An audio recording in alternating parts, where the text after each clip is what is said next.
bang disaster preparation sa ating barangay? Ano po ang ipinapahiwatig nito? Sa barangay poblasyon, every barangay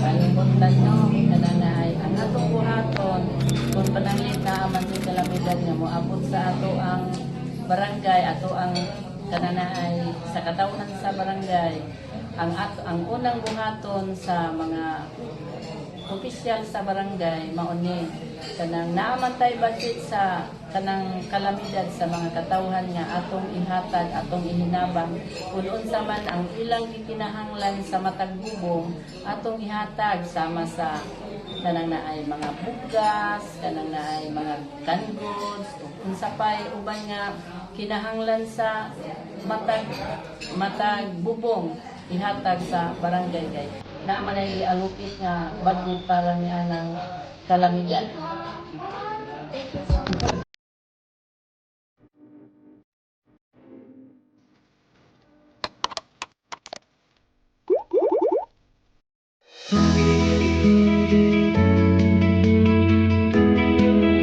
Mayroon po bang disaster preparation sa ating barangay? Ano po ang ipinapahiwatig nito? Sa barangay poblasyon, every barangay na agi committee or compensation sa BD, RRM, meaning Barangay Disaster Risk Reduction Management.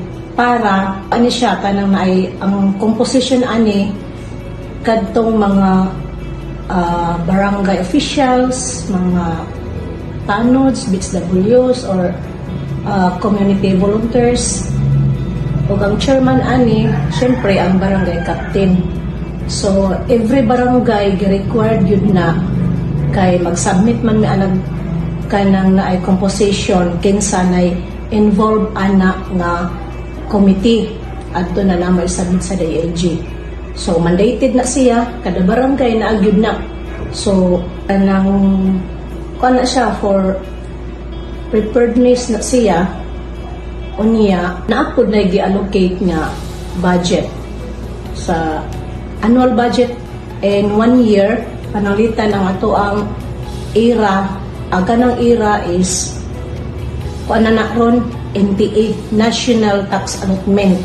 So mao nay fund gikan sa national nga i-download din ha sa barangay. Dili man ta ka-implement anak nga program or anak nga kanang BDRR kung wala tay budget. So, mandated po na nga kinahanglan na agyud na siya budget kada tuig with or without disaster. So, naagyo na siya budget nga gi-allocate 5% sa IRA. Example, kung pananglitan ang national tax allotment sa barangay poblasyon is 5 million. So, 5% of 5 million maunay allocation, budget allocation fund sa BDRR. Unya, ang kaning 5% sa national tax allotment sa barangay, ang 5% ana sa BDRR, no? So, naapod na siya duha pod ka composition sa BDRR. Preparedness of quick response. So, katong 5%, ato po itong bahinon, 30% sa quick response fund o 70% sa preparedness. Kung sa maning preparedness, kanang na mga equipment, example, kanang mga generator, mga kanang panggamiton sa kanang kuan, disaster, kanang mga flashlight, boats, mga kuantanan niya kanang ang 30% mo na yung quick response. Ang quick response kanang before sa kanang disaster na aday kay mahatag. Example, na kay gi-evacuate sa gym baron. Kay naman dito evacuation center, so ato na sa gym ang kuan uban. So katong budget sa quick response fund nga 30% sa 5%, mo to'y kuhaan nimo, mo to'y ipakaon nimo kay alangan nag-evacuate kag mga tao niya wa kay gipakaon. So mo to'y gamiton manang quick response fund dinalian ang mga emergency. So mao to'y kuhaan nato nga budget. So mo nang demanded gid na kanang allocation. So dako kay nagikatabang kay labi na katong pagbagyong Odette. So di ba naman tayo BDRR nga composition. So before sa kanang bagyo na may mga balita kanang na ay dapat ang barangay kuan kung siya updated labi na yung sister pag imong balita nga na mo abot nga bagyo i-rekurida dayon sa tibok barangay poblasyon imo na ibandilyo or every purok na mantay kanang unsa nang mga ingana oy kanang megaphone. So katong na-assign nga tanod sa kada purok magkuan na to rekurida na magbandilyo na to nga oy katong daplin sa kanang dagat palihog ko gi-evacuate nya dili man jud tanan nga mo evacuate kay naman jud magpabilin mga gahi. So amo na nga tuon nya kanang na ay amo jud nang i-evacuate. So katong pagbagyong Odette aga mo gisiguro katong daplin sa baybayon no nya mo to na evacuate na to nya kanang gamay ra man lagi ang budget sa barangay, so need gyud daw counterpart sa LGU. So manang pagkuha sa kanang quick response sa barangay nga dila ra to gamay ra to di kaigo kay ang ato ang barangay is 1,170 families. Nya di man nakaigo ng budget sa barangay pila ra. So moduol tani mayor wa nami nahutdan na may budget sa amo ang gipakaon dito sa mga gi-evacuate na kinahanglan may counterpart ninyo nang kinahanglan may tabang ninyo. So mao na kay ang LGU po di pud mohatag og kanang naay budget kung wa pud nato kuhaa ang budget sa barangay. So dapat maguna ang barangay og kuha sa budget inagmahurot na anha ka mga yung tabang sa LGU.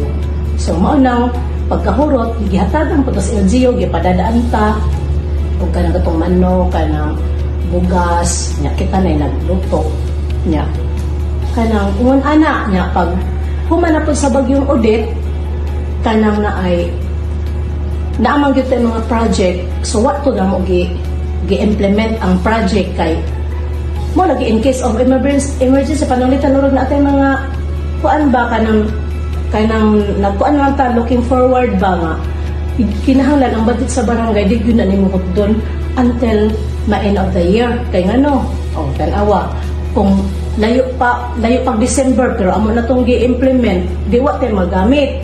So mo nang imbes kay kadtong 1 million imbes kay ato tong i-project tungod kay nag-andam ta kung simba ko na ay disaster wala sa to na to gi-implement. So natinuod jud ato ang pagpangandam nga kanang simba ko og na ay disaster. So katong 1 million unta nga atong gi-project wala na to gi-project kay ato siyang gi-realign kay kung natanawa pag after sa bagyong Odette dako kayong damage nya wa tay mga budget unya usa matay pagkaon sa mga tawo nya pila pa to kaadlaw. So mao nang ang barangay poblasyon after sa bagyong Odette nakahatag og tagtag sa kasakong bugas sa 1,170 families.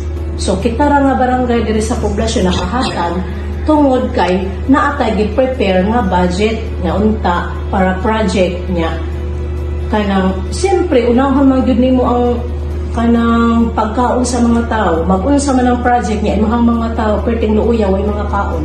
So di priority gyud to nato atong kuan. So mo nang pag-realize pag human sa bagyo nag-emergency meeting ang council nga naman tay project unta ato ning i-realign ipalit na to bugas. So sa 1,170 ka family sa barangay poblasyon 997,000 ang bugas nga atong napalit sa Alturas. So mao to kanang na ay dapat ang barangay captain sa dili po siya imong lalimba kay naapod siya ka ng naay pananglita. Mura siya na siya ka ng kuan ba mga pagpangandam kay yung anang mga labi na katusok per typhoon to di na kutong ka ng mga disaster may ang taga ng murang kuan lang. So kanang mauna tong bantayan nga ang budget dapat di gyud na nimuhot dun labi na sa katuig na naman dito yung budget di gyud na nimuhot dun until December kay tanawa nagbagyo December 21 man siguro.